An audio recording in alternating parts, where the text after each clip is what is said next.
Dans la finance décentralisée, il y a des Ponzi.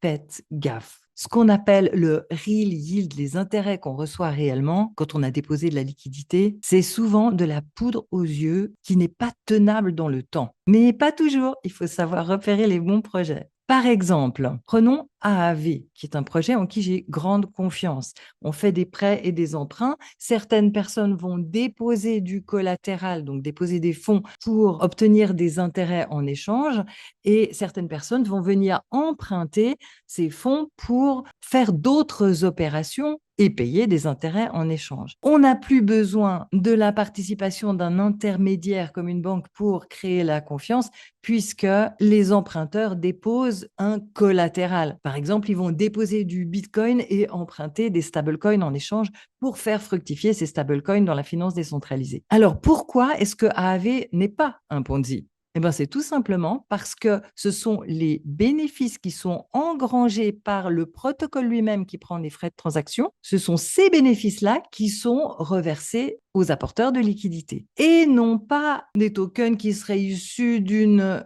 poche de liquidité artificielle fournie temporairement par le projet en faisant de l'inflation du token. C'est ça la différence. Bon, alors, il est très courant qu'un nouveau projet en finance décentralisée prévoit une poche de liquidité pour récompenser les apporteurs de liquidité au début parce qu'il faut bien lancer la machine. Et à ce moment-là, ce serait un peu excessif de dire que c'est un Ponzi parce que si c'est prévu comme ça et que le protocole est suffisamment bien fait pour que les bénéfices puissent prendre le relais lorsque cette poche de liquidité sera terminée, à ce moment-là, c'est durable. Bon, il y a aussi le cas du real yield qui est absolument énorme au lancement d'un projet. Lorsqu'il y a une certaine quantité d'intérêts qui sont prévus pour être versés, mais qu'il y a très peu d'investisseurs en face, eh bien, les taux d'intérêt sont énormes, du genre 100% par an ou même plus. Pourquoi? Parce qu'on est récompensé en fonction du risque qu'on prend. Quand on investit sur un nouveau protocole, c'est beaucoup plus risqué que d'investir sur un protocole déjà bien établi.